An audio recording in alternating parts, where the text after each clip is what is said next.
Whoa, what's going on, guys? So I'm gonna be a little out of breath because tonight has been totally like I'm a planner.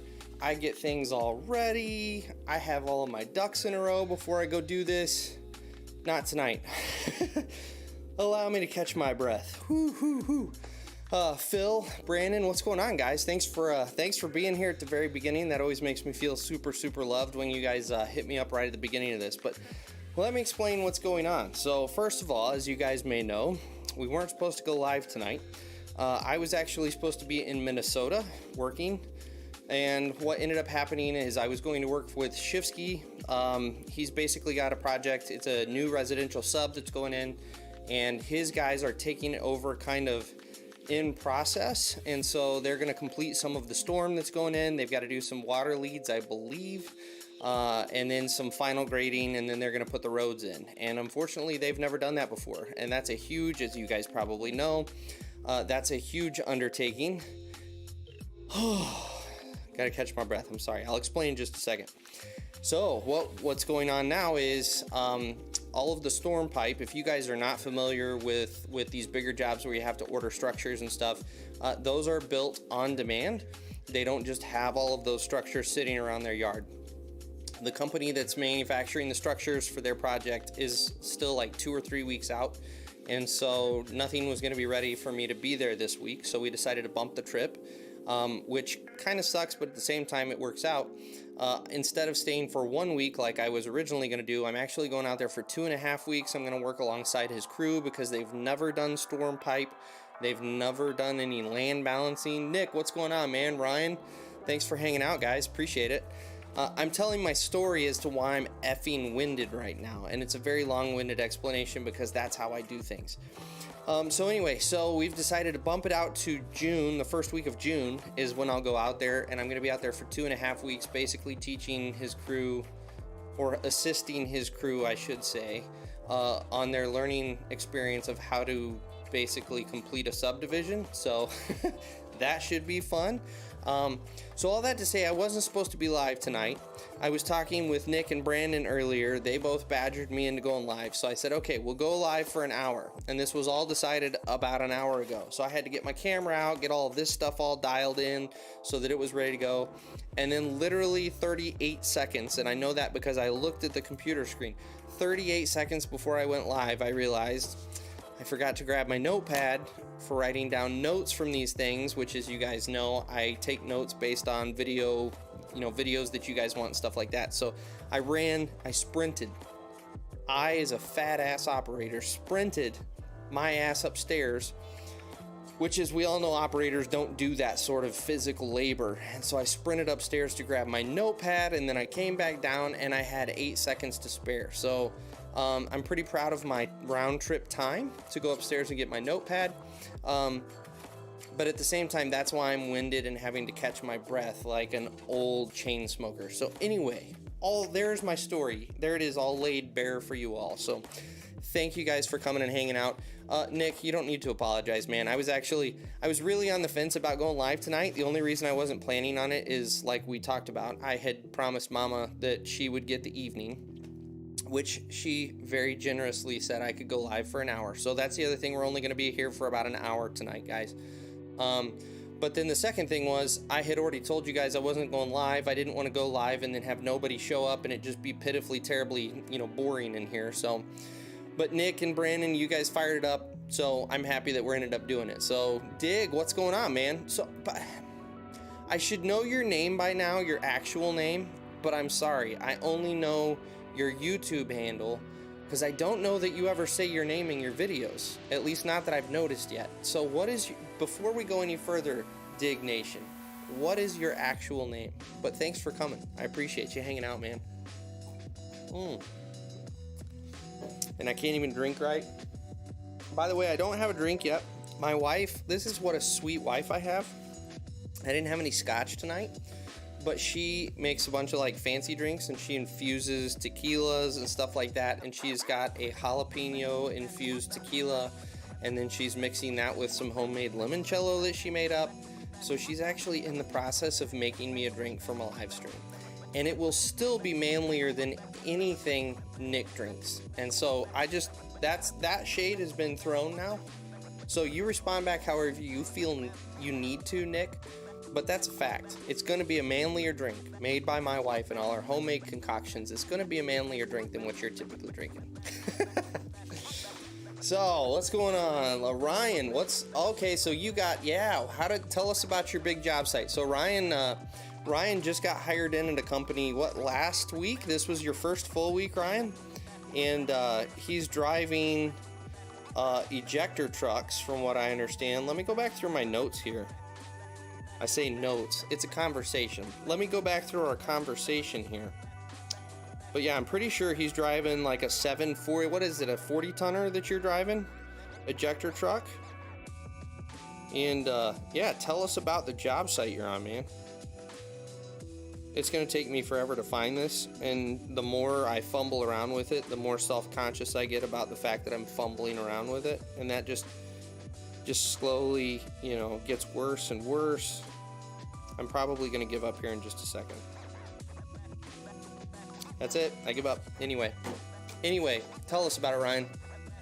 Oh, never mind. Everybody forget everything I just said, because it's the wrong Ryan, because I have too many Ryans in my life. And I have to keep them straight with myself, because there's also me, the Brian, and I've got multiple Brians in my life too.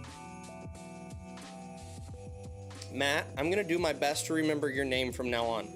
No guarantees, I'm probably gonna ask like 3 more times, but fair warning, I'm probably gonna ask you. Nick, I actually did like that loader from it was a cool piece of equipment. Apparently my desk is all jacked up here. It was a cool piece of equipment, awesome in theory. It would be nice if it had power and it can actually like back up, what they were trying to do with it, but it was a sweet looking loader. List off the brand in the comments here, because I don't even know what brand loader that was, but it's pretty sweet. It's one of those, if you haven't seen them, it articulates like a normal loader, but then your boom actually swivels independent of what your front, I don't even know what you would call that, the chassis of the loader, I don't even know what you would call that, but the actual frame of the loader, the boom swivels from side to side, completely independent of the frame of the machine. It's a pretty cool looking machine. Nick says that it's not worth anything, and it's actually a hunk of crap, so it is what it is. So Matt, I'm gonna try my best to remember your name, man. I'm sorry if I forget, and I will. Carson, that's right. The nectar of the vulvas, I like it.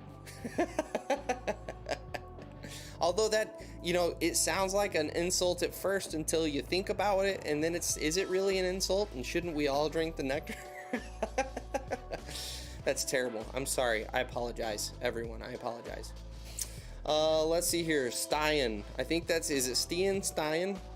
To what extent do you think experience plays a role in the quality of the result of a job? For example, when you were draining ditches, better offices. Great question. It plays a lot into, let me think about this. It can play a huge factor into the way the job looks, depending on how much pride you take in what you do. I would say the bigger impact experience is going to have in most areas and this is, let's kind of forget the drainage project for a minute, and let's talk about if we were doing like setting storm pipe or sanitary pipe, going deep. There's 2 ways it's going to benefit you having experience. The first one is time savings. When you've done something before, you've kind of already figured out the things you shouldn't do, and where you run into problems, and what steps need to be done in what order. So you're going to save a ton of time when you get that experience under your belt. That's number 1, where it's going to have an impact. And then number 2, and almost more important, is the safety factor. When you know what you're doing, or you have someone there that's had the experience, your safety factor goes way up, because you kind of take the unknowns out of the equation. But as far as just a general aesthetics of the job, I would say even if you go into it not having a ton of experience, obviously on some things like asphalt or concrete work or something where there's a lot of really tedious finishing, finish grading in a dozer, obviously if you don't have experience, you're just going to suck and it's not going to look that great. But for the most part on big projects, or going to my ditch cleaning. You know, if I took my time, you know, you guys be the judge at the end of the day, but I feel like I made that ditch look pretty dang good for it being my first time. It took me a lot longer than someone who does it full time for a gig, but at least I was able to take my time and make it look good. So I would say it plays more into the time savings and more into the safety factor than it does just the actual look of the finished product. So Ryan cousin hired a skid steer out to a local company working in a local. Oh, that's nice, Ryan. So so how many days? What are you guys doing out there with the skid? Thank you, appreciate that. So here we go. As I was discussing, there it is. It's still a manlier color than Nick's drink, and it tastes manlier as well. Thank you. It is. It's spicy. Yeah, that's good. It's got kick. So, Ryan, what are you doing? Let's see here. Oh, I should have read 2 comments down. Putting in a new cell, ran the skid, cleaning up, putting it around. Okay. Well, that's a pretty sweet gig. So working at a landfill, those guys, generally speaking, are pretty strict on safety stuff. So I'm assuming you're running across that. And they are really, really sticklers on like procedures and protocols. But landfill work is good work, man. It's really good work. Oh, Phil, good to see you, man. How are things down under? And I always forget, but what time? It's like, what, noon? 2 o'clock in the afternoon, somewhere like that, where you're at? I forget. I always forget. How's the weather down under, man? I appreciate you hanging out. By the way, I always say this, but Phil is always one of the first ones to comment on any of my videos. He was one of the first ones to go subscribe to the new vlog channel, which if you haven't, look in the description. I've got the link to the new vlog channel. Go subscribe to that one, because starting this week, all the vlogs are going over there. No vlogs will be on Diesel and Iron. But Phil is one of the first ones to subscribe to the new channel and put a comment on the new channel. Phil, I always say it, man. I appreciate you, brother. I really do. I appreciate you. You were one of my first merchandise purchases. Like, Phil has been the first to everything for this channel. So at some point in time, Phil, in fact, I think I told you in a comment, was it a comment? Email me your address when you get a chance. Email me your address. I will say no more on here, but email me your address. Yeah, Ryan, that's awesome. Working at a big landfill, that can be fun. They get some big machines out there. In fact, one of the biggest case hose I've ever seen here in the States was at a landfill down here in Ohio. It was when I was in Ohio, and they had a CX, what was that? CX 500. Yeah, so a 50 tonner. And then, by the way, there is a good possibility I might have inside information that a CX 900 or 850, maybe it's an 850. Now I'm forgetting the model number. No, it's an 800, CX 800. There we go. Stick with it, Brian. I wasn't supposed to be live tonight, guys. You can only blame yourselves for what's coming out of my mouth right now, because I wasn't supposed to be live tonight. Anyway, I digress. There's a CX 800 supposedly coming up here to Michigan here in the next couple of months. It's in the process of being purchased right now, according to my source. I am 100% going to capture that guy on its move up here, because it comes on, I think they have to haul it on 8 separate trucks through Indiana. And then once it gets here, because of the beauty of Michigan weight laws, we only require it to have 3 trucks under it. Go figure why Michigan roads are such garbage. Anyway, but we got that headed our way. So, let's see here. Metallic. Did I pronounce that right? Metallic? Yeah. Weird excavator.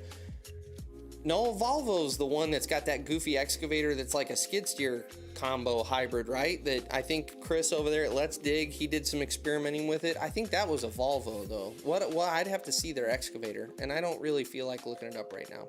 Brandon, what's happening, man? Good to see you, brother. Thanks for coming out. So how did you do? Let me read down here, Ryan, to see if you've already answered the question I'm about to ask.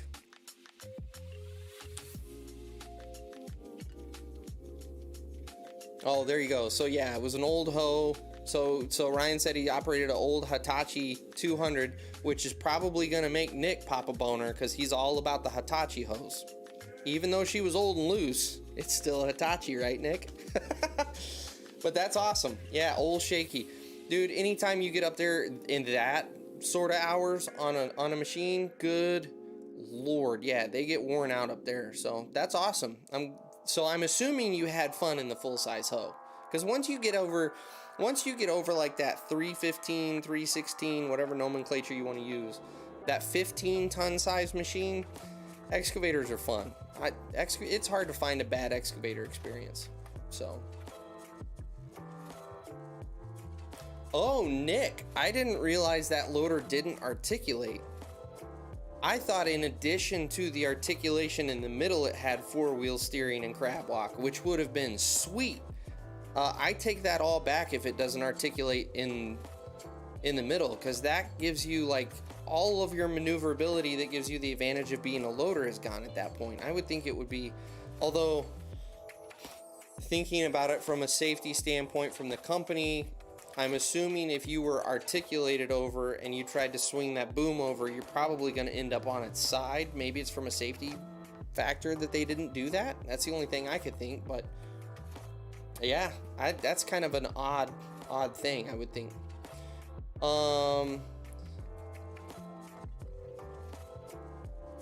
Sorry, I should read this out loud. I'm sorry, I'm just going silent here. But going back to Stian, you're gonna have to tell me phonetically in the comments how you pronounce that, so I don't look quite so dumb pronouncing that. But new to the industry, got a job, ditch, laying pipes. So I'm gonna tell you this: being down in the hole laying pipe is the best spot you can be on the job if you're new to the industry.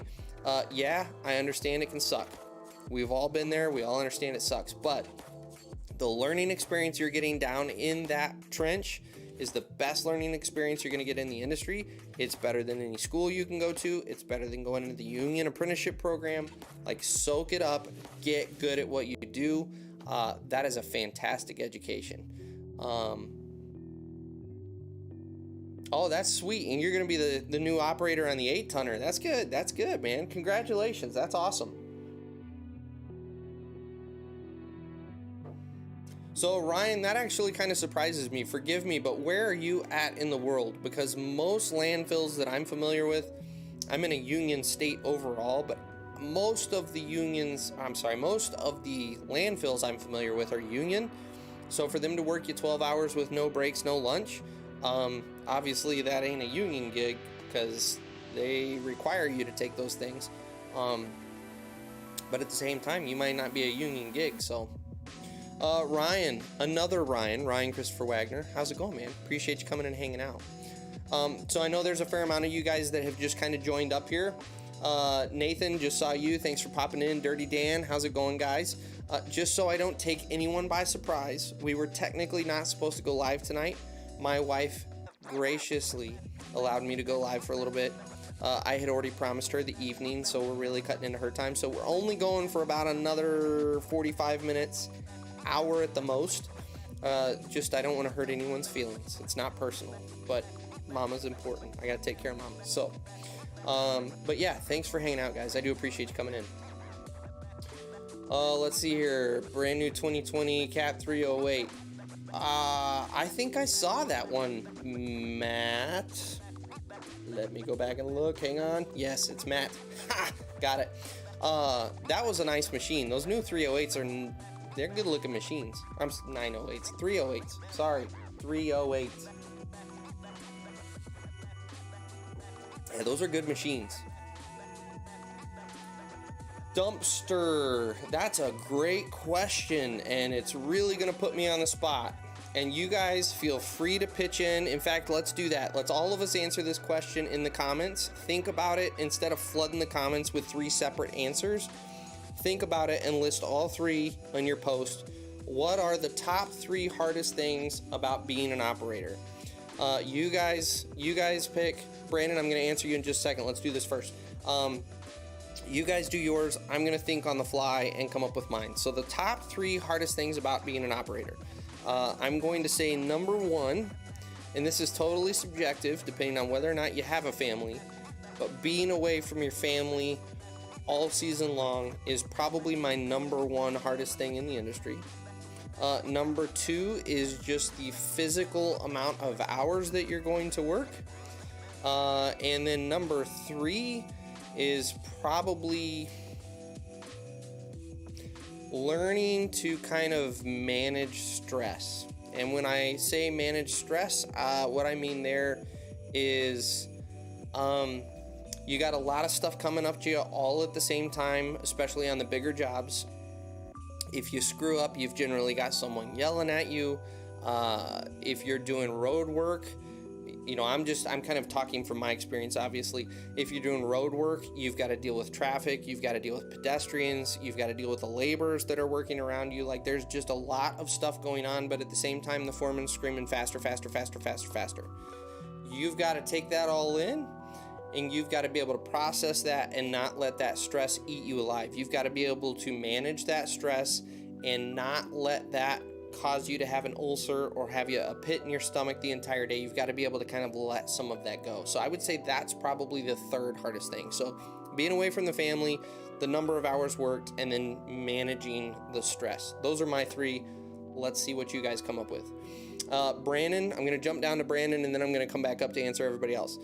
My wife just made this for me because I didn't have any scotch tonight, and we did this kind of on the fly. She infuses tequila with jalapenos. It's incredible, and it is actually spicy. Like, this is drinking like jalapeno juice. Like, it's got that level of spice to it, but it tastes like tequila. And then she's mixed it with her homemade limoncello that she makes, and it's got this it's got a little bit of the twang, almost like a margarita, but it's got that hot spice from the jalapenos. It's really good. It's really good. So, let me pop back up here. Where did I leave off? Do people get back pain from operating machines, or is that no? Dumpster, 100%.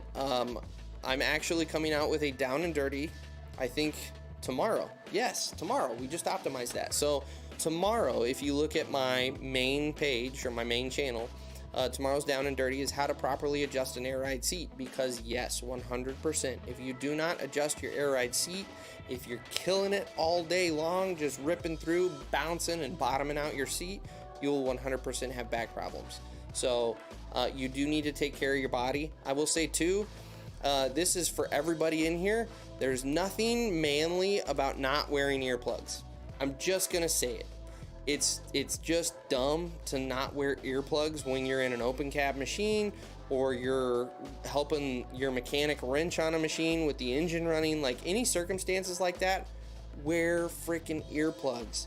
No one looks manly with a giant freaking hearing aid hanging out of their ear when you're 40 years old. So wear your earplugs, guys. Dirty Dan, so no, Dan, I fooled you. I fooled everyone, including myself. So to kind of recap, I talked about it in the beginning. I was supposed to be in Minnesota this week working with Shifsky. In fact, tonight I was supposed to be arriving in my hotel, which is why we were not going to go live. I talked to Carson earlier this week. They're having some pipe and some structures made up for the project I'm going to help them on. Is they're completing a new residential sub that's going in, and they have 900 feet or so of storm pipe left to do, and then it's going to be balancing, doing retention ponds, and then digging in the roadway. And he's never done that before, so I'm going out and kind of consulting and working alongside his crew to kind of show him the ropes. And so his structures weren't going to be done this week. So we've bumped the trip to the first week in June, and instead of going for 1 week, I'm actually staying for 2.5 weeks to kind of help them. And so that is why we are live tonight, is because I'm here in town, and between Nick and Brandon, they both badgered me into going live. So we're going to do a shortened, abbreviated live tonight, because you guys enjoy this so much, and I'm going to be honest, I enjoy it too. So that is why we are here. I'm sorry to mess with you and make you think that 2 weeks of the work season had already gone by. That's not the case. So Ryan had, oh man, so going back in our conversation, we're talking about the old 12,000 hour hoe he was running that actually had slope from the bucket to the turntable. That's bad. That's bad. Dirty Dan, I said hello. Nathan said hello to you guys. Brandon, absolutely, man. I enjoy doing these live streams. I do. You know, it's funny, every week, for me, there's an element of this that is work, a little bit. And so every week, I'm Sunday comes around, I'm like, oh, God, we got the live stream again tonight. And all day, I'm like, oh, we got the live stream. But then when it actually comes to the live stream clicking on, I'm like, no, like, I get to do the live stream. This is a good time. I genuinely walk away from every single one of these live streams smiling and loving it because I genuinely have a good time with you guys. So, Nathan, 100%. See, Nick, did you see that? Nathan knows the phrase, happy wife, happy life. There's a reason that phrase exists out there. Yeah, Ryan, that's 100% what you got to do in those situations is kind of go with the flow. You know, bring a lunch. If you get to eat it, great. If not, eat it on the fly. Whenever there's a quick minute, you know, grab a bite of your sandwich. You just kind of go for it. Dirty Dan, I will tell Miss Diesel and Iron thank you. I will 100% do that, and she will appreciate that. So, oh, Stian, tuning in from Norway. That's awesome. Oh, so he's doing the groundwork for a hotel, lots of pipes and foundations. Yeah, I would imagine you're doing a ton of footers and pads and all sorts of good stuff. That's got to be a fun project. So I think it's awesome that you're tuning in from Norway. So far, this is what I've got. I've got Phil and a couple other guys. Forgive me if you're in here and I can't remember who you are. We got a couple guys from Australia.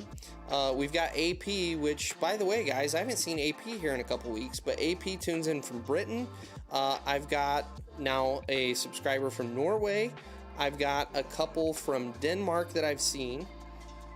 I have one from Syria. He pops in. He doesn't actually come on the live streams, but he comments on almost every video. That's Gene, if you guys see him. Let's see here. Where else in the world do we have guys tuning in from? I think there's been a couple guys from various parts of South America that have kind of sporadically popped in and popped out.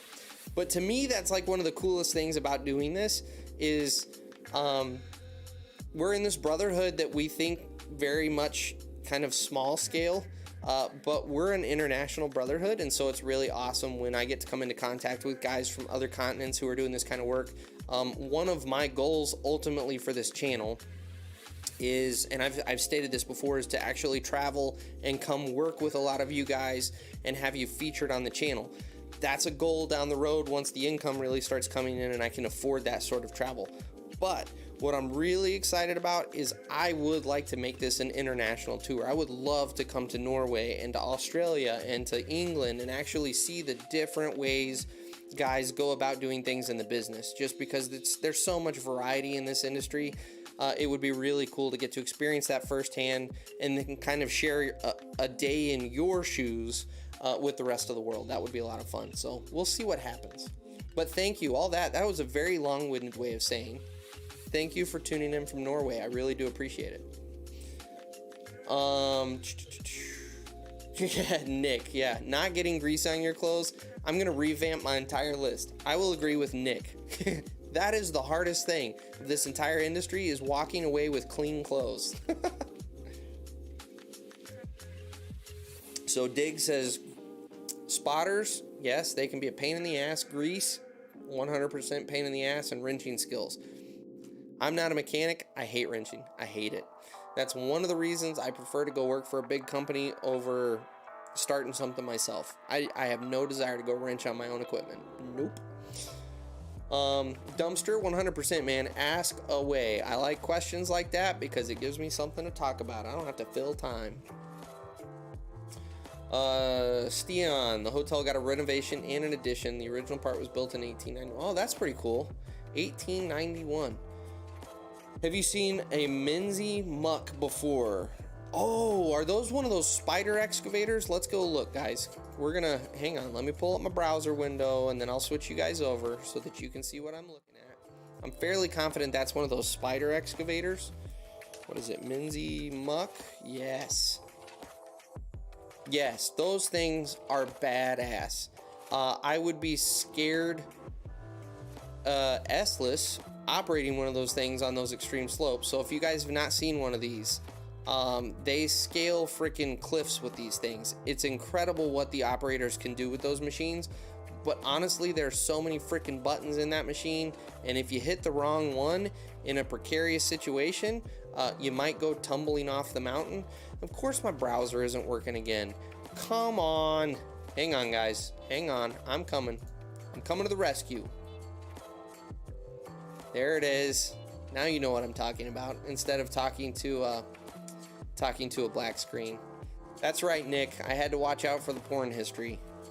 Got to get past that action. You know, it's the Google autofill that kills you. It gives away all your secrets. But yes, these things are just incredible machines. When you see a really talented operator running one of those beasts, they are awesome machines. Okay, back up here to the top. Let's see here. Make a seat adjustment. Use a lot of guys jump in the machine. Just not. Yeah, Nick, 100%. That's what I talk about in my video, is take the time to actually adjust the seat and do it right. You know, I don't want to go through the entire down and dirty tonight on the live stream, but I see the two most common mistakes. The first one is getting in the machine and just not touching it whatsoever.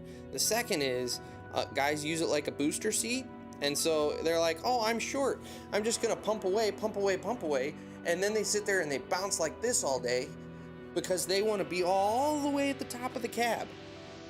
That destroys your back. You take all of the suspension out of that seat when you do that. Not to mention there's a couple D-bags that actually pop the air bladder. Now no one can actually use the air ride seat, and you've ruined the experience for every operator that gets into that cab. And I will tell you, because I sold equipment, those seats are like $500. Like, it's not something that the employer's like, oh, we'll just go get a new seat. No, it's a like $500 to $700 investment to replace that seat once you blow the airbag. So stop effing blowing the airbag out. Anyway, end of rant.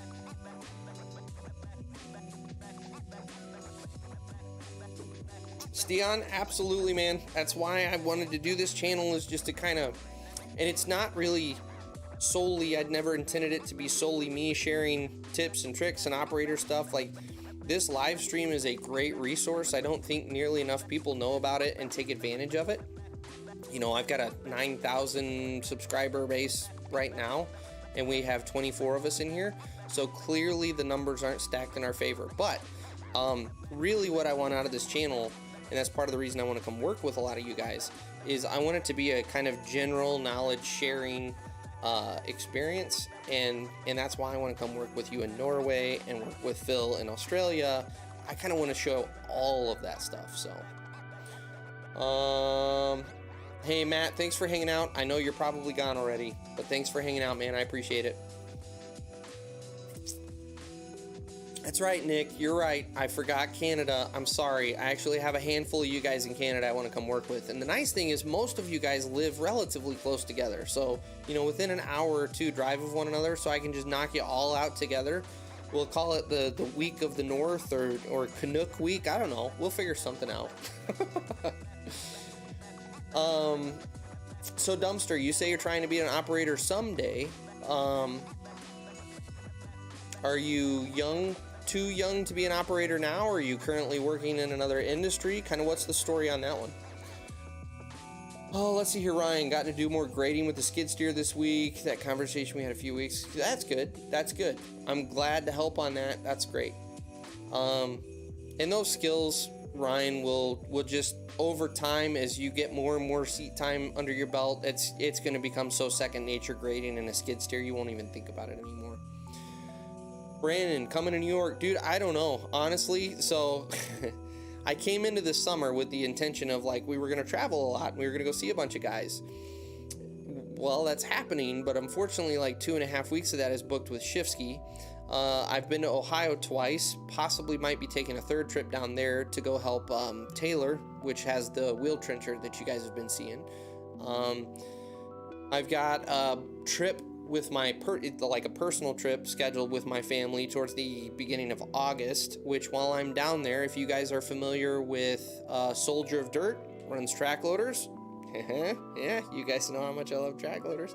I'm gonna go stop in and see Soldier of Dirt, hang out with him for half a day, and then we're gonna go grab a beer, And then as long as our schedules line up, I'm actually going to go hang with Eagle Eye Productions. If you guys follow him on Instagram, I'm going to go hang with him for a couple days and hopefully see some of his big customers.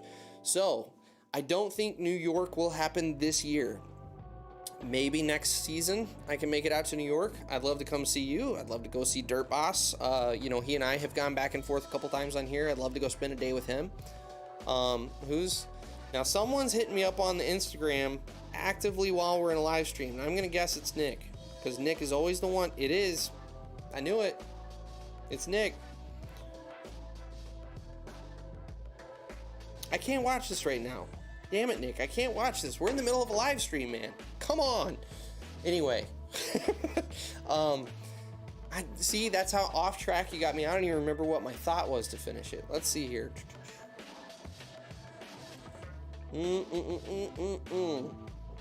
Dirty Dan, go to Australia, run D11. Yeah.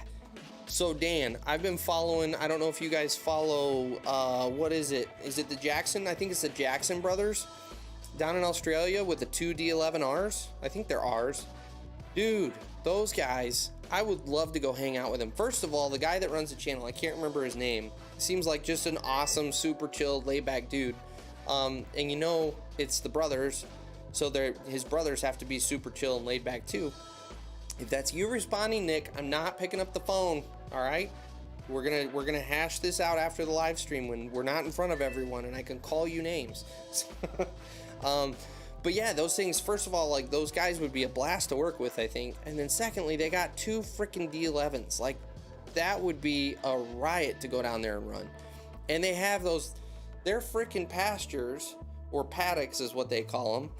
Dude, it's unreal the ground that those guys farm out there. It's pretty amazing. So, anyway.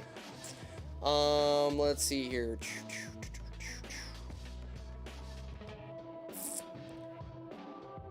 So, I'm reading back through the comments. I'm down to Ryan, 2-man band, working with your cousin.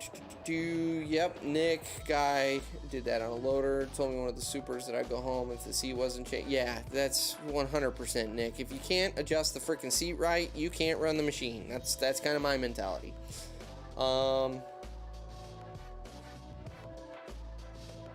Any tips to impress the boss first day of domestic operating? Matthew, 100% the best thing you can do is spend the day saying yes sir and doing exactly what is asked of you and staying off of this device right here. If you can do those 3 things well, you will impress the shit out of your employer. That's honestly what the industry struggles with right now, is guys who want to work and will actually put in a full day of hard work and not complain, not ask about what time you need to go home, and just be open eyes, open ears the whole day. That's going to impress the snot out of your employer. When you show up consistently doing that, and you're not whining, you're not complaining, and he doesn't have to ask you to get off your phone every 15 minutes. And that doesn't sound like, I guess it could sound like a lot because you're working hard, but at the same time for this industry, you know what your expectation is in this industry. So I can't imagine that's a big shock to you. So it doesn't sound like a lot, but believe it or not, that's all it takes to impress your employer these days. Because that's where the bar is that we have set, So Dumpster, still in high school, finishing up soon. Okay, so you're about to join the ranks. And in all honesty, you're coming up on summer break here. As long as you're of a working age, I don't know what your actual age is, but as long as you are legal to work, dude, go out in the summer and go talk to a couple dirt companies and explain your situation, that you're still in high school, you're on summer break, you want to come do something. Even if you get in temporarily as a laborer doing something, dude, as we've talked about on this channel, as you know, I preach all the time, dude, that's valuable experience that you could get. And now, I don't know if you're a junior or senior, but if you're a junior, that's 2 seasons that you could have under your belt, because you're going to work the majority of the work season. That's 2 seasons you can have under your belt before you're even out of high school. That's going to go a long way for the employers you're working for. There's a decent chance you'd have a job right out of high school if you did that with one of the employers one of the guys that you've spent a summer with. A lot of advantages going that route. So if you want to, obviously you still got a little time to play around as a kid and not have all the responsibility, but man, if you want to jumpstart that career, 100% you can do it. Ryan, if you can find a small company to work for, do it. Yeah, I 100% agree. Yes, that is great advice, Ryan. And see, that's a good example right there. Ryan has not been in the industry that long, and yet he's already got some advice for you. That's how quick you can pick up this industry. You don't have to talk to super seasoned 20+ year operators to get really solid advice. Ryan, that's fantastic advice. If you can go get in with a smallish company and work your way up from the ground, you will have a fantastic education. It will set you up to go really far in this industry. Tanner, is being an operator on a military post a good job to get into? I cannot speak to anything in the military. I have not been in the military myself, so as far as what it would be like in the military, unfortunately, I can't answer that for you. The only thing I do know about being in the military, one of the best dozer operators I have ever worked with ran dozer in the Army, and he spent the majority of his time digging out the tank pits where the tanks would actually pop up and fire out of. And he was an incredible dozer operator. He only knew how to run dozer because that's what he spent all of his time in. So I don't know if that was just kind of the military, and which wouldn't surprise me at all because the military is very much like, this is your job and you're only going to do this. But he was a fantastic dozer operator, one of the best I have ever seen. And the other thing is, once you've operated in the military, any sort of military service is going to help you like leaps and bounds in this industry, because your employers know that you can handle someone bitching at you and yelling at you. They know you can handle working out in the elements. They know you can handle long hours. Like, it ticks a lot of boxes off of the list of employers here stateside if you've got military experience. But again, I've never been in the military. I can't speak to what it's like operating in the military.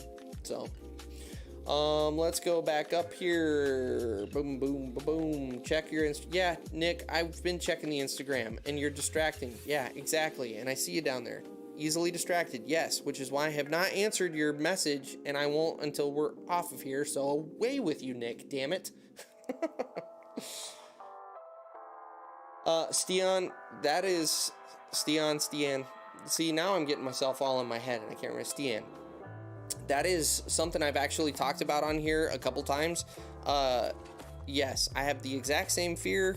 That's something I actually think about on a weekly basis, believe it or not. That's not just me BSing and kind of blowing smoke. Like, I legitimately worry about this problem as we grow. From an income standpoint, I need the numbers.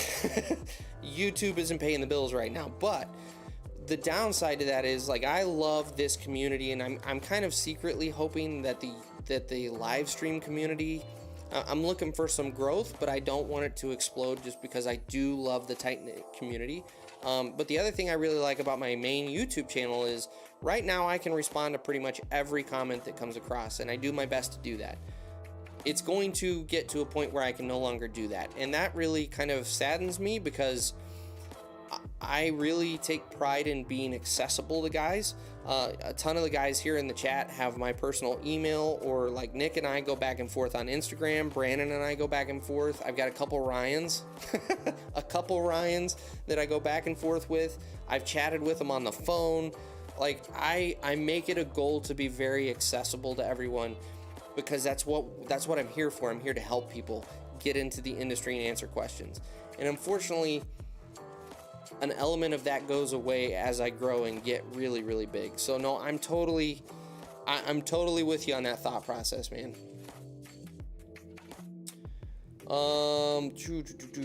Let's see here. Dirty Dan, yeah, the Jackson brothers. Okay, so I was right.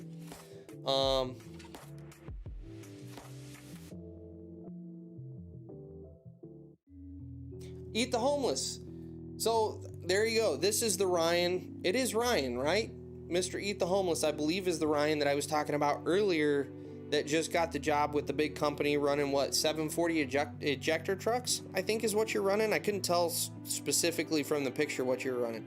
I'm not even going to bother looking for the chat. I already did that. I couldn't find it. I stressed myself out. But I really appreciate the compliment, Ryan. But 100%, that was all you, man. All I did was kind of like give you some questions to help you find your way, if you will. That was 100% you, man. And congratulations on the job. I really am excited for you. That's awesome to hear. I'm so glad that you're loving it. And I'm really glad you didn't take that first one that wasn't going to pay you what you were worth. The throat's getting dry. Okay, so Ryan sent me a picture on Instagram. So it wasn't Nick. I yelled at Nick for no reason. I'm sorry, Nick. I'm a big enough man that I will apologize. I'm sorry. I didn't mean to yell. I'm sorry.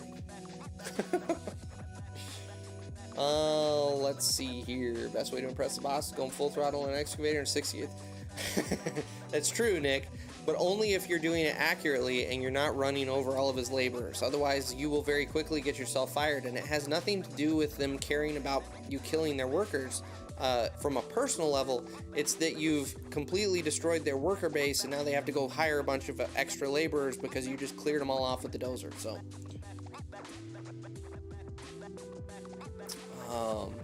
and Brandon is going to back Nick up 100%. There it is.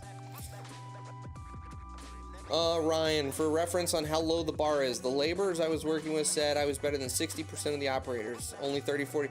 Dude, that is a great testament. And I'm actually gonna use that as a quote with your permission, Ryan. I'm going to use that as a quote because that is the brutally honest truth that I try to convey to most people that are wanting to get into the industry, that are nervous about getting in the industry. There are so many garbage operators out there that are literally doing this because they just don't really want to do anything else. Like they put zero effort in and they can get away with it here, where any other industry they wouldn't get away with putting in zero effort. I can't tell you the number of times I have worked with guys, and guys like Rick and other friends of mine that own companies have had guys come in, they really want a job, and they work like crap for 3 days, and then by Thursday, they're asking for their paycheck, and then they get their paycheck, even though Friday hadn't even rolled around. They get their paycheck, and they're gone, never to be seen again. They literally want weekend spending money. Like, that's what you're up against a lot of times. And it's the same for operators. Like, that's not just a laborer thing, it's operators too, and they're garbage. So yes, even if you suck, you've only got 30 hours, you think you're terrible, dude, go for it and give it your all. I'm going to interrupt my really inspirational speech here with a little belch. I'm sorry. Anyway, like, go for it and give it your all, because the second you give it your all, you're going to stand out, because a lot of guys in the industry don't really give it their all. I talk about that all the time. I don't know if you guys saw it in one of my Ohio vlogs, where I talk about, the whole time I was doing that ditch, I was changing the way I was doing it. I was changing my method. I was changing like how I was approaching it, and like there were variables that were constantly changing that I was having to adapt to. Like, that's the difference between a mediocre operator or a shitty operator versus one that's going to go somewhere. Is if you have the pride in your work that you're looking, you're monitoring, you're changing, you're adapting, you're getting faster, you're trying to be more efficient, you're gonna blow, I would even go as far as to say 80 to 90% of the operators away, just because not many people have that much passion for their work in this industry. So yeah, great input, Ryan. That was fantastic. Dumpster, that's awesome. So if you're already starting to line up that summer job, dude, that's great. That's great.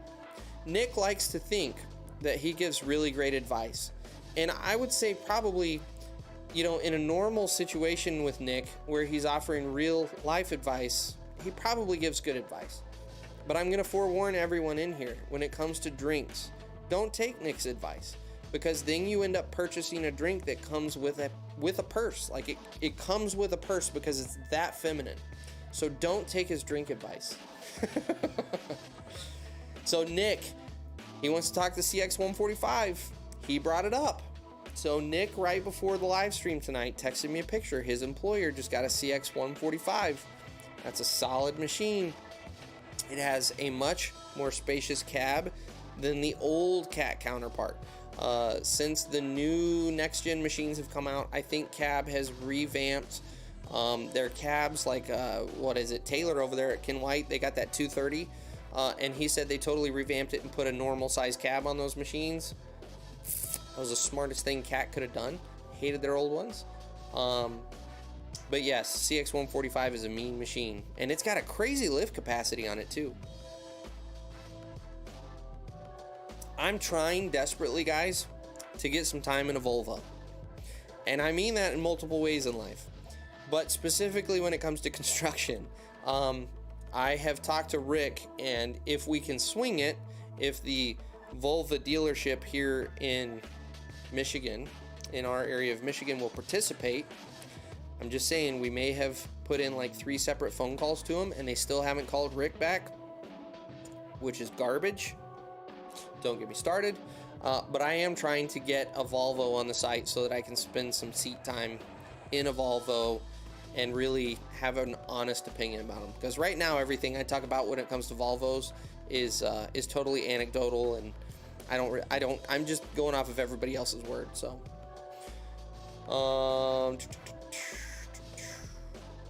thanks, Ryan. I appreciate that. I really do.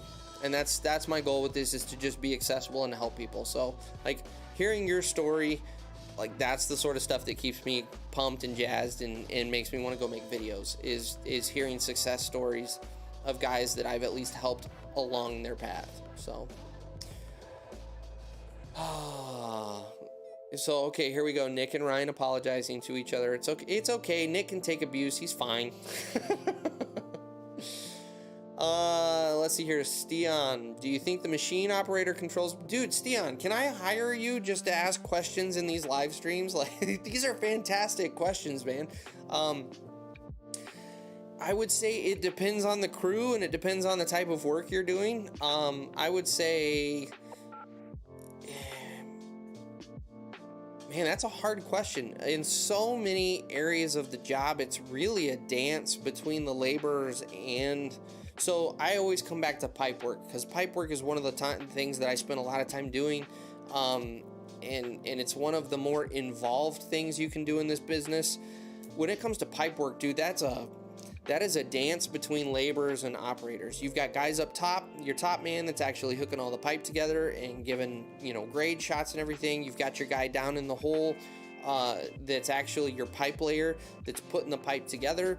Everyone has to be on top of their game as the support staff. You've got the loader operator that's got to keep you supplied. And then obviously the mainline hose, digging it and setting the pipe. And like everyone, it's this choreographed dance, and everyone has their part, and everyone has to be working at the same pace for everything to move forward. When you're on a good crew, I would say yes and yes. Like, if a laborer's not going fast enough, you're going to fall behind. If the mainline digger's not going fast enough, you're going to fall behind. Heaven forbid you have a shitty loader operator, your whole operation falls way behind. So it's kind of everybody. Now, if you flip that over to, let's say you've got a grade checker and you're doing finish, dozing in like a D6, and you got a grade checker working with you instead of having GPS. That's 100% the operator. If the operator can't keep grade, that just means the grade checker's got to go remark it and hope you get it this time, and remark it and hope you get it this time. So there's those situations where you're waiting on the operator. You got other situations like when you're connecting edge drain and everything. I was running hoe digging for edge drain, and I could dig all day long, but unless those laborers were keeping up with me, there was no sense in getting that far ahead, because I also had to go back and backfill and pea stone and do all of that stuff. And if your laborers aren't keeping up, well, that's the sticking point. So it depends on the job, and it also depends on well, no, it doesn't. It just depends on the job. I don't know where I was going to go with that. I'm sorry. Oh, let's see here. Ryan and those laborers are two of the company's best laborers.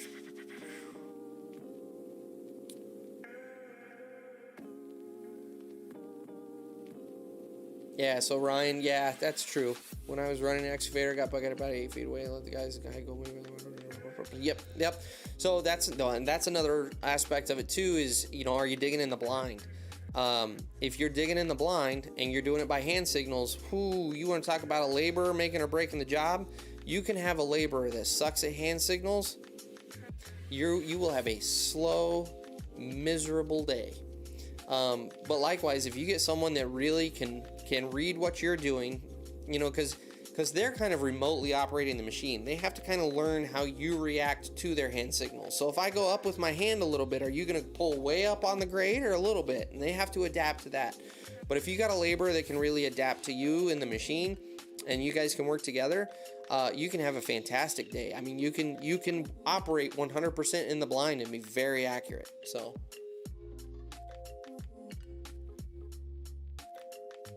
So Nick still prefers the Volvo over the CX145. I think personally, Nick's taking a little money from Volvo. That's just me. I think he's a plant. Which, if you are a plant, Nick, tell Volvo to freaking hook me up with something, and I'll be happy to talk about Volvos all day long. I have no problem with that. You just got to get me in with your guy. Stian, a lot of Volvos, Takahujis, Kobelcos over here in Norway. A lot of bigger machines are Volvos, basically exclusively. The norm in the U.S. is Caterpillar, baby. Caterpillar. We just love Caterpillar here in the U.S. In all honesty, the biggest reason for that, if I had to guess, well, you got two things. One is their marketing dollars, because they market the snot out of their stuff. But number two is simply uptime. They have got a dealer support network that is, like, I don't know if there's a true 100% rival here in the States. You get little pockets of dealerships that are pretty competitive with them, but overall, I don't think anyone compares to Caterpillar when it comes to parts availability, getting techs out on the job. Like, they are a monster here in the US. Kobelco it's funny that Kobelco is super popular over in Europe, I've noticed. They are not popular at all here in the States, and it's because so many dealerships deal full line equipment. So Caterpillar has a full line. Case has full line. John Deere has full line. You don't have any just excavator manufacturers or just dozer manufacturers. And so most of your big dealerships, John Deere, Caterpillar, Volvo, who am I leaving out, guys, on some of the big ones? Komatsu. None of those guys are going to let you as a dealership sell their stuff and Kobelco. And so what Kobelco's had to do is find dealerships that are willing to work with them over here. That's literally the only reason you don't see Kobelco's over here more in the US, because they are 100%, hands down, in my opinion, the best machine on the market. They are amazing machines. So what I need to do is come see you in Norway and get some freaking Kobelco seat time in on like a good size Kobelco, because I think the biggest Kobelco I've ran over here was an SK350, and that was sitting in our yard. The only one I've truly operated and spent any time in is like a 210. That's not big enough. I want some time in the big Kobelcos. So, take on link belt. Brandon, link belt is the exact same as Case. It's just painted different. So, very solid machines. I have nothing negative to say to them. They're good excavators, really good excavators. Tanner, been operating in the military for 4 years now. About to get out and operate as a civilian, but I don't know. Dude, you don't need to worry about anything. I mean, you're in the military, so obviously you're good at following instructions. Because that's all you guys do, is follow instructions. So you'll be just fine, man. You don't need to stress about that transition at all. Which, by the way, Tanner, if you can... Oh, no, it was you that asked the question about being in the military. No, you honestly don't need to stress about anything. Everyone's going to be happy to have a vet on their payroll because of the reasons I stated earlier. You guys can take abuse and you work and you're good with being out in the elements. Like, everything about that is exactly what this industry is looking for. So honestly, I would say the main difference is probably in the military. I have no idea what you've been doing. But just spitballing, going off of my one guy that I know that's got military experience, you're probably familiar with doing more stuff like digging tank holes and stuff like that. Like, not really precision grade work. The best piece of advice I can give you is just ask questions. Don't take anything for granted.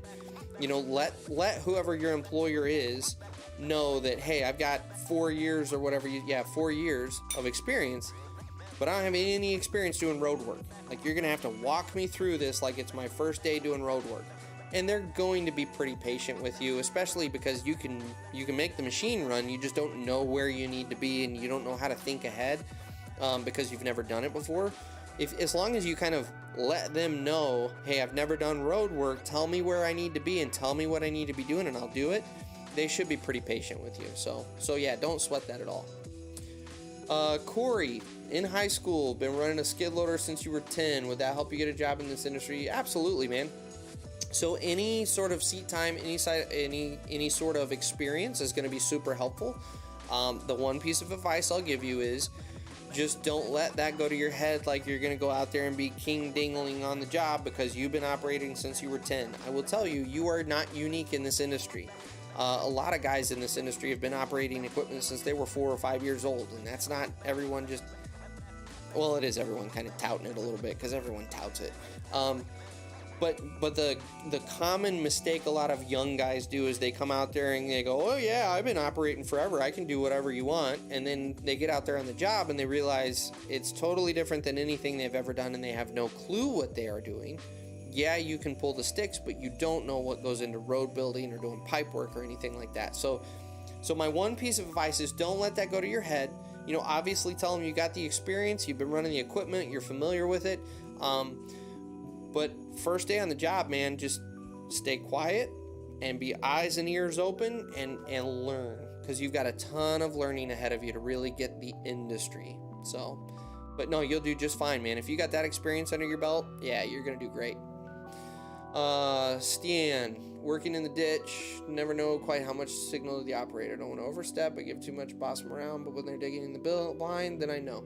Yeah, so, I don't know how long you've been working with your operator, Stian. A lot of times, the relationship between a laborer and operator is one of my favorite aspects of this industry. The truth of it is, I'm going to turn my mic down just a hair. I don't know if that's blasting you guys out. I'm looking at my little meter here.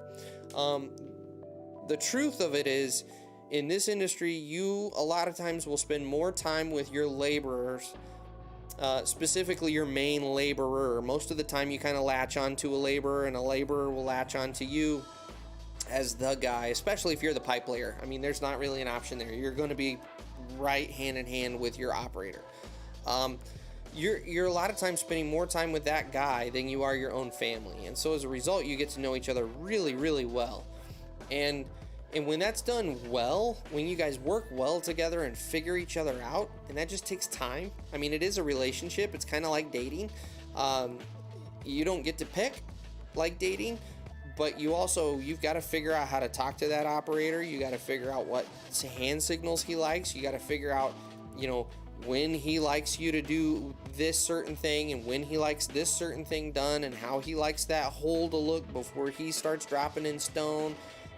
And likewise, he's got to learn you. He's got to learn, what's convenient for you down in the hole and when you want that next stick of pipe and when you want more stone. And when you say enough on the stone and you hold your hand up, stop, that actually means give you just a tiny bit more before he stops. It's all of these small little quirks and eccentricity. That's not even a word, is it? What am I trying to say? Eccentricity? Nope. We're gonna porky pig it. We're just going with a different word. All of your little things that make you, you guys have to learn that about each other. And so I don't really have a direct answer for you on how much you should kind of tell him or not tell him. That's just going to be something that you guys develop in your relationship.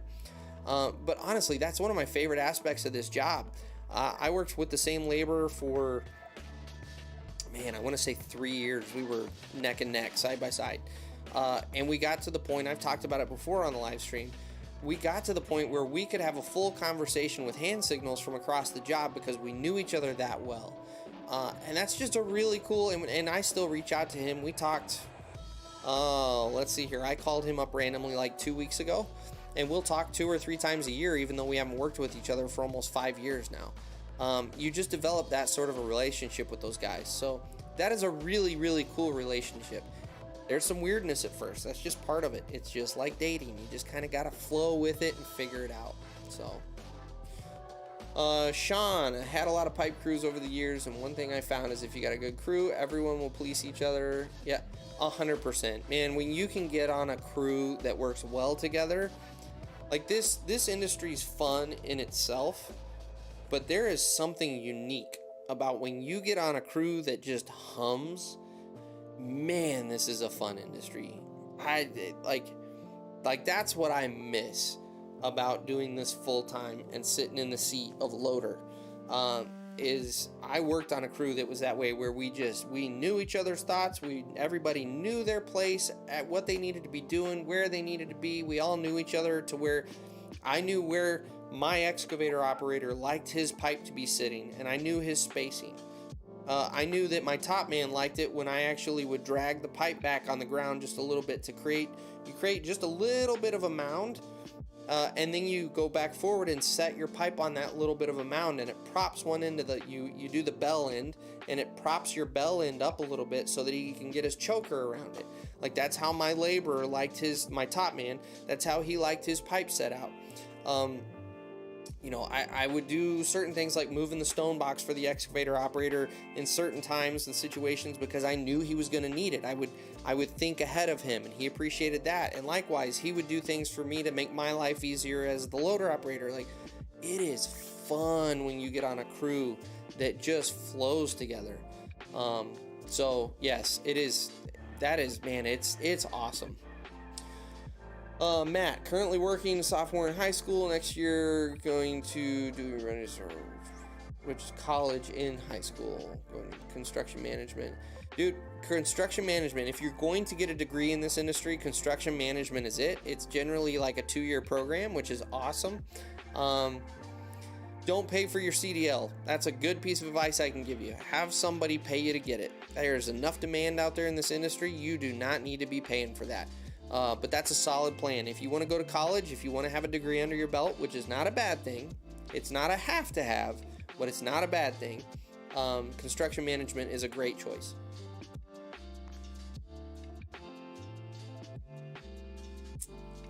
Bike trails in the summer. So Stian, that would be a lot of fun. That would be a lot of fun. You know what? Tell your employer if they don't mind footing the bill for the airfare and hotel, I'll give you free labor. I will give you free operator or free labor, whatever you want. Take your pick. Just have me out there for a week and foot the bill for me to come. And I will put you on YouTube. Which, tell your employer, can you really put a price on that? Being on YouTube. I argue you can't. So. Phil, that's right, baby. Smash that like and make sure you smash that subscribe button on this channel and the other channel, my vlog channel. Which again, I'm going to keep harping because I got to get people over to that channel.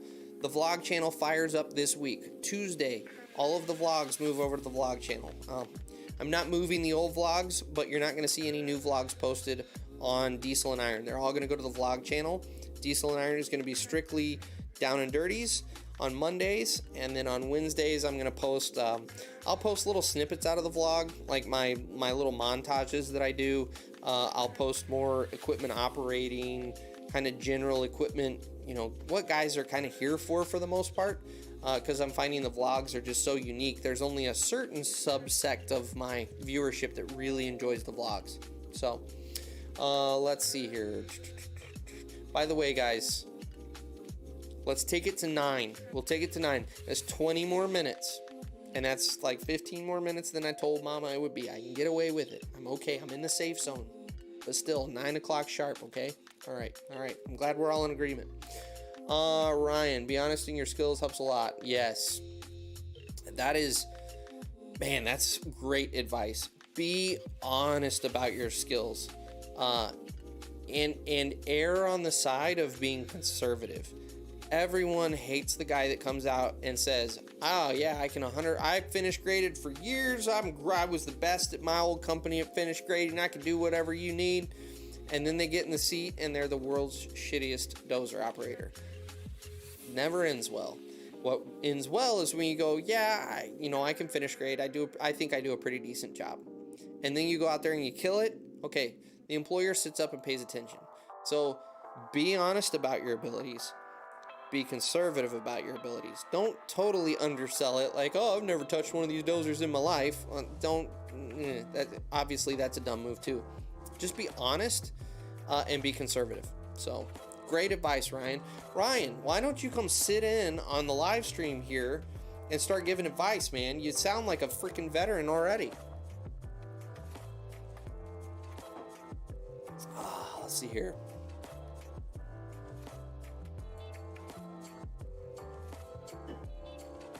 Yeah, Stian, so that's great way to see the silver lining there. At least you had someone that had 10 years experience that could kind of walk you through the process, get your feet wet so that you know, even if you've got to kind of help the new operator out, or you were saying you're going to be the new operator, at least you got some time watching that veteran. There's no better education. So, Brandon, dude, belt. I'm sorry, I'm going to say it. If you wear suspenders, you're either an old man or a nerd. I mean, Urkel, Red Green, and who else? I feel like any movie that Clint Eastwood has been in, he probably wears suspenders.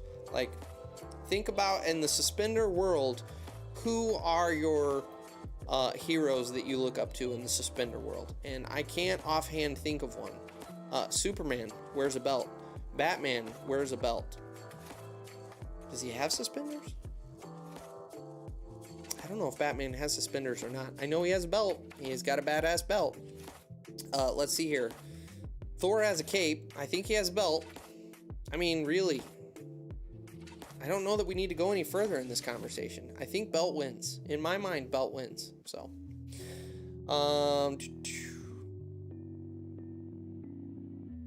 So that's interesting. Stian, you guys use a lot more wheeled machines than we do here in the States. For the most part, we all have tracked machines. It's pretty, like it's pretty situation specific.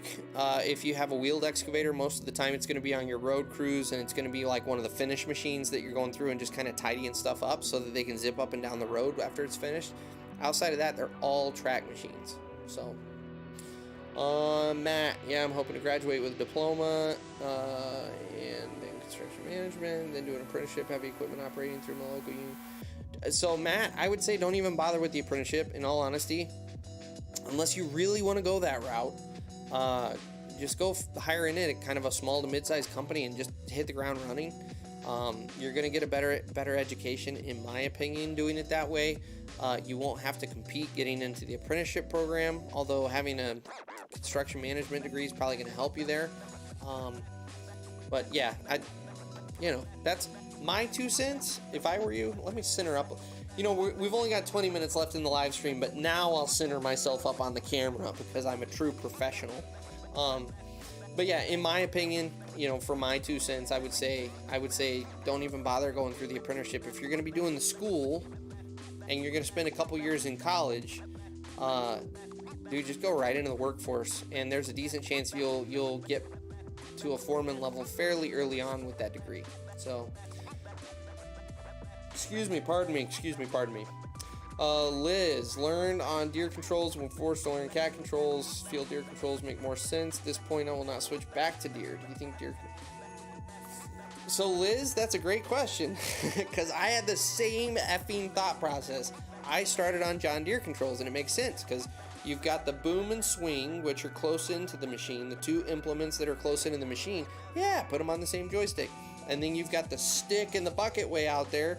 Yeah, put those on the same. That makes total sense. Everything's like in logical working order.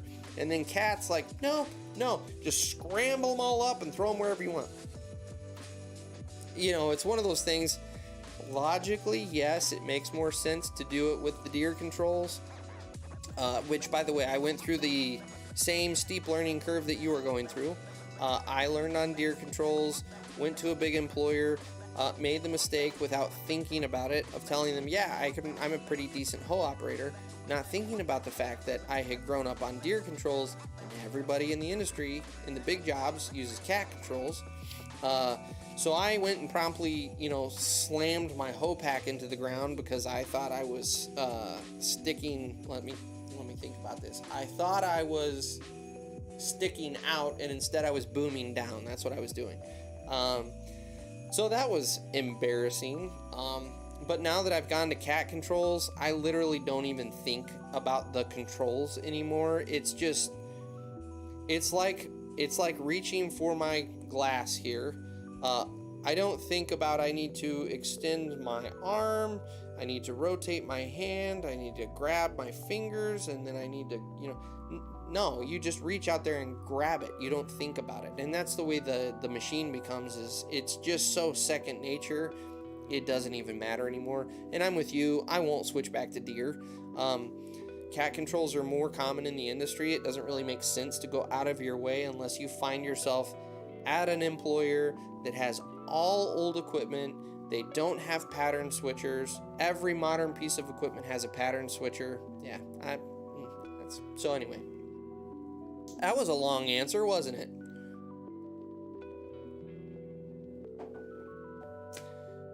Jared, any advice for a newbie on a 410 backhoe digging PG? The best piece of advice I can give you is get off of that backhoe as soon as you can and get into a real machine, brother. I hate backhoes. No, in all honesty, if you're digging surfaces in, slow and easy, I would say, until you really get a good feel for those controls and you really learn the machine, just take it easy, go slow. Don't ever underestimate the importance of leveling yourself out with those outriggers. Get yourself level.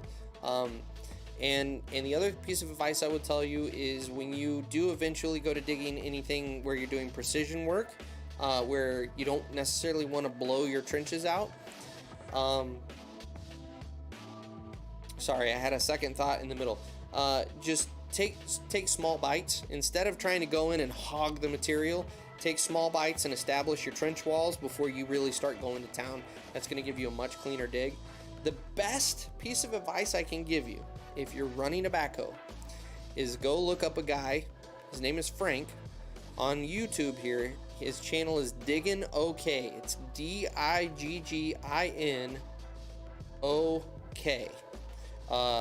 In fact, we're just going to put that, hang on, I'm going to put it in the comments for you. Diggin' OK. Go look his channel up. That's Frank. Hands down, one of the best operators in a backhoe I have ever seen. Fantastic operator. You will get an education watching his videos. And he's fun to listen to. He's from Oklahoma. He talks nice and slow. And he's got that beautiful accent that just makes it... like, I want Frank to kind of read me a bedtime story because he's just relaxing to listen to. But he is a fantastic learning resource for you if you're on backhoe. Forgive me, I'm thirsty. 15 minutes, guys. 15-minute warning. Let's see here. Ryan, that's how it starts. That's exactly how I was. So I used to sit around in the evenings watching Vantages. I don't know if any of you guys, I'm sure some of you guys followed his channel, the guys from Canada. He worked for Kidco and a couple other companies. I used to sit around and watch his videos in the evenings. Pushy Six, I would watch his videos in the evenings. There's just the passion. Having the passion for the industry is where this whole thing started, because I went so much beyond just like, okay, I have a job, I'm gonna go dig in the dirt tomorrow. So Ryan, dude, give yourself like 4 or 5 years and you're gonna be sitting in my seat. In fact, I'll give you the best piece of advice I can. Go start your YouTube channel now so that 5 years from now, when you've gotten my seat, you already have the income. It shouldn't have gotten a late start. Okay, Brandon, Uncle Phil from Fresh Prince. I'm so far behind in the comments. I don't even remember what that's. Oh, that's right. Our belt versus suspenders. Okay, so I want you to think about that. Your rebuttal to Superman, Batman, Spider-Man. No suspenders with Spider-Man. Now he's got what would you even call that? Unitard? That's kind of its own weird level. But you're coming back with Uncle Phil, and I don't know. I mean, Uncle Phil was a stand-up dude in the show, but I don't know that I would want him to be my hero per se. So I'm still thinking belts are the win on this one. Dirty Dan, how do you feel about tilt rotators? I think they're fantastic attachments. I think they're way, way underutilized here in the States. But I also think that there is a time and a place for them. They shouldn't just go on every machine. One of the things I've talked about before in this channel is the physics of the distance between the hinge point of the bucket and the end of the tooth, and how important that is in your breakout force, and how quickly it will kill your breakout force if you extend that further out. And that's my only problem with tilt rotators, is because you've got all of that complex those complex hydraulic motors and everything in there. Like, it really increases the distance between your hinge point and your teeth, and it kills your breakout force. So I wouldn't put a tilt rotator on a main digger, obviously, but for a lot of the finish work and the lighter duty stuff, dude, I'm all about tilt rotators. We really in the US need to catch on to what Europe's doing with the attachments. But we're Americans, we're proud, damn it. Paint a Screaming Eagle on the side of my bucket, and I don't need one of your goddamn tilt rotators. I got my Screaming Eagle bucket. That's America. So let's see here. For instance, I know when a bulldozer is parked at an angle, faces pushy material, they want to... Yes. I can tell you right there, Ryan. As a dozer operator, there is nothing more infuriating. Nothing... There are very few, as you guys know that have been following me for a while, I'm a pretty relaxed, chilled out dude. There is nothing that will get my ass out of the seat and yelling faster than a dump truck driver that goes and dumps 20 feet, 30 feet away from me when I've clearly set up at an angle and pulled back for them to dump right in front of my blade so that I can just make 2 passes and be done with the load. Nothing infuriates. Pay the F attention. I spelled it out for you. Now, I go gentle on the guy the first time around because I know there's rookies out there, and I'm not gonna ream on a rookie. But there's also a lot of seasoned guys that just don't give 2 shits and they just back right up, and that drives me absolutely insane. Absolutely insane. So, ambitious dirt work. What's going on? What are your thoughts on trying to get in the union this time around with everything going on right now? So I would say if you've already got, so by the way, thanks for hanging out, brother. But if you've already got seat time, you already got experience, I would go in and try to hire in with a union company. The way I was able to get in the union, I didn't have to go through the apprenticeship program. I hired in with a union company. The BA came out and kind of assessed my skills really quick on the job, saw that I was competent. He gave me, I think it was a 30-day temporary journeyman card. And then he came back and checked with the employer to see if I actually kind of was worth my weight. And after they came back and kind of confirmed that, yes, this guy knows what he's doing, they just gave me my journeyman's card. So that is another possible avenue into the union that I would actually encourage you to see if you can pursue in your area. You might talk directly with your BA in your area to see if that's an option to you. But that'll save you a lot of messing around. So, let's see here. Yeah, Ryan, any dozer operator is going to come out of their seat when you start dumping away from the blade. It's irritating. Stan, do you have any advice for not overworking yourself? The only advice I can give you, really, because it's really not up to you, is be picky with the company you work for. I will say, sorry, I've got something on the floor that's bouncing around my feet, driving me nuts. I will say that we as operators and laborers are in a very unique situation right now where we get to be choosy. We're all kind of blessed to be in this situation where we don't have to just take the first job that's given to us. We can be picky. We can be choosy about where we go to work. And that's where you get to be choosy. If you don't want to work for a company that's working 60, 70 hours a week, don't. There are plenty of other companies that only work a regular work week. You may work a little more hours during the week, so it's 10-hour days instead of 8-hour days or whatever it may be. So you may pull 50 hours a week, but you get your weekends consistently. Matt, thanks for hanging out, man. Appreciate it. Excuse me. Sorry, I'm going to interrupt myself again with a nasty belch. It's the jalapeno tequila, guys. I'm sorry. Anyway, But yeah, you get to be choosy, at least here in the States. I don't know what it's like over there in Norway, but at least here in the States, we're in a situation where we can really be choosy as operators. And so that is the about only way I can think of to kind of encourage you to get away from those longer hours, is literally go find a company that suits you and what you want to do. Let's see here. Slap nuts. That's a nice handle right there. You like BS controls. Boom, bucket, stick, and swing. Yes. Yeah, those are cat controls, and I agree. I like them too, but it's just because I'm so used to them now. In all honesty, it makes no difference. I did a ton of research back in the day when I was switching from deer to cat to see if there was any advantage one way or another. Literally no advantage. You don't get any more production out of one or the other. The machine doesn't respond faster in one versus the other. They're literally the exact same from a production standpoint. So it is whatever floats your boat.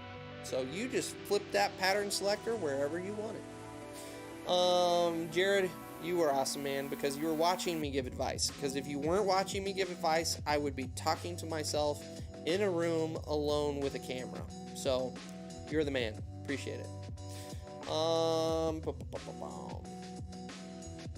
Tanner, is learning GPS hard?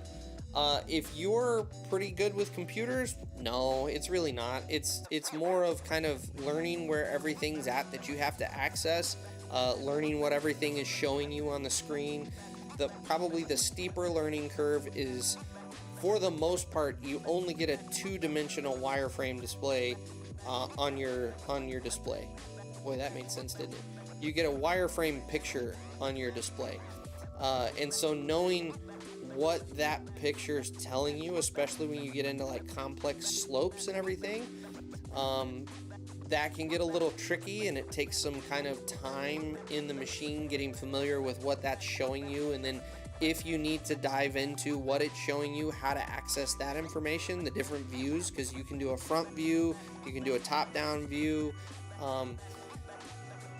It's not extremely difficult. It just takes a little playing. I bet within 2 or 3 weeks of using GPS consistently every day, you'd be pretty dang close to knowing everything that you need to know. You might occasionally get into some tricky situations, but for the most part, you'll have it down. Nathan, I hope I caught you before you signed off. Thanks for hanging out, man. I appreciate it. By the way, 5 minutes, guys, and we're shutting her down.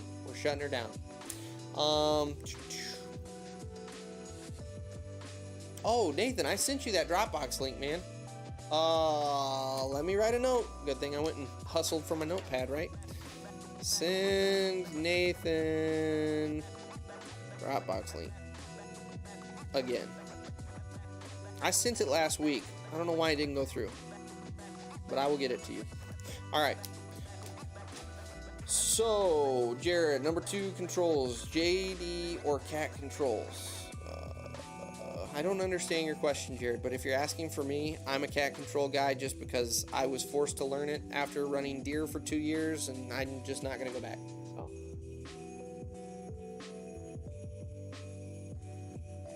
Oh yeah, Stian, that's another aspect that I didn't really think about when I was talking about that, but yeah. Hey Tanner, absolutely, man. I appreciate you hanging out.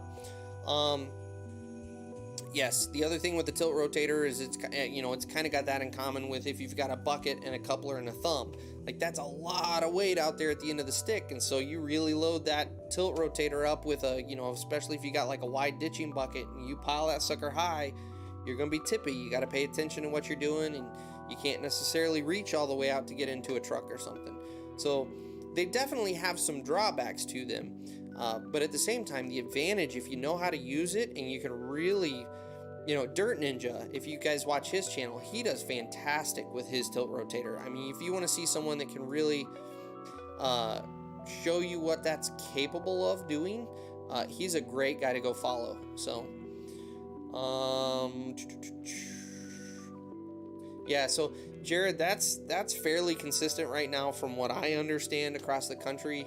Is you can kind of take your pick of where you want to go work right now and get into the union, because the union is hurting for people is really easier now than it has ever been. So anyway, I'm finally caught up to the comments. So Ryan, I'm going to answer yours And I'm going to try to do it before anyone else makes a comment, and then we're going to wrap this baby up because, you know, I have a wife upstairs that is wanting to watch a show with me, and I told her I would. I have to honor it, and she made me a drink even, so I really have to honor it. All right, so Ryan, yes, getting equipment in and out of the hole. Let me see what I can do. So since you and I have had that conversation, I have not had access to a machine in a situation that I could really make that video, because as you can imagine, you have to have a good sized hole in the ground, or at least a good sized pile that I could climb up on to make that video. So it is on my agenda to do that video. It may have to wait until I go see Carson in June. We will see. We will see. Let me see what I can do for you. Mohammed, what do you want to know about being a loader operator?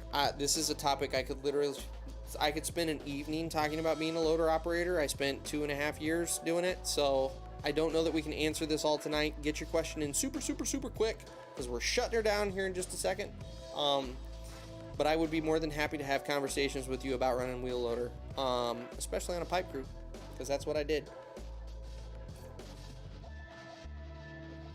So I will give you this piece of advice, Ryan. If you can get the ramp to where you can at least get up it, flip around and go up backwards, and that way you've got the bucket. You can put the bucket down flat in front of you, and you can actually use the bucket from keeping you from tipping forward.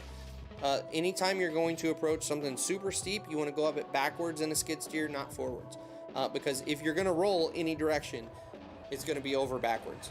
So yes, Brandon, absolutely chat with me over the week.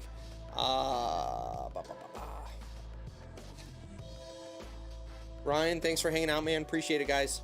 All right, Stian, absolutely. Thanks for tuning in from Norway. Dude, I can't tell you how excited I am that I got someone from Norway. And I am going to come see you someday. I have to, because I want to see those effing northern lights so bad. We'll get there. So, Mohammed, do me a favor. I'm sorry. It's just freak timing that you asked that question when you did, but we are shutting this down. Oh, dude, Ryan, you son of a gun, man. You got to drop that on me right as we're shutting it down. Little Sketchers. God dang it, everybody. We're shut this down, guys. We're shutting it down. I'm sorry. I'm glad you came, Little Sketchers. I really am. I'm glad you're hanging out with me. But unfortunately, I made a promise to my wife. So here's what we're going to do. Ryan, Mohammed, I'm writing your questions down, and I'm going to answer those first next week. So we have, let's talk about wheel loaders, which, Mohammed, if you tune in next week, specify what you want to talk about. So let's talk wheel loaders. I'm writing down. We've got Ryan, best skid manufacturers for forestry. And if you guys want answers before next week, absolutely don't hesitate. Oh, I haven't had my little things rolling all evening. Dang it, no one called me. Email me, thatdiggerdude@gmail.com. Email me your questions. I have no problem answering them during the week if you want answers quicker. Otherwise, I'm going to answer them at the beginning of next week's live stream. We will be live next week.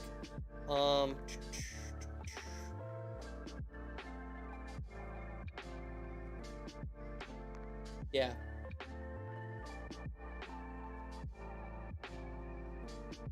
Trevin, let me see what I can do. That's going to be a little difficult. Let me see what I can do. I'm sorry I have to cut you guys all off. I really am. Like, truly. This hurts my heart every time I shut these down in the middle of conversations. But I made a promise. So, hit me up next week. Do me a favor. Come hang out next week. We can go a little bit later next week because I don't have any commitments. And we will answer these questions for you. So, as always, thank you guys for hanging out. I really do appreciate it. I will leave the comments open for another 5-10 minutes so you guys can kind of peter out as you guys want. And then we will catch you guys next week. Be sure you subscribe to the vlog channel. Look down in the description because all of the vlogs are going starting Tuesday. No more vlogs on Diesel and Iron. It's going to go to the new vlog channel.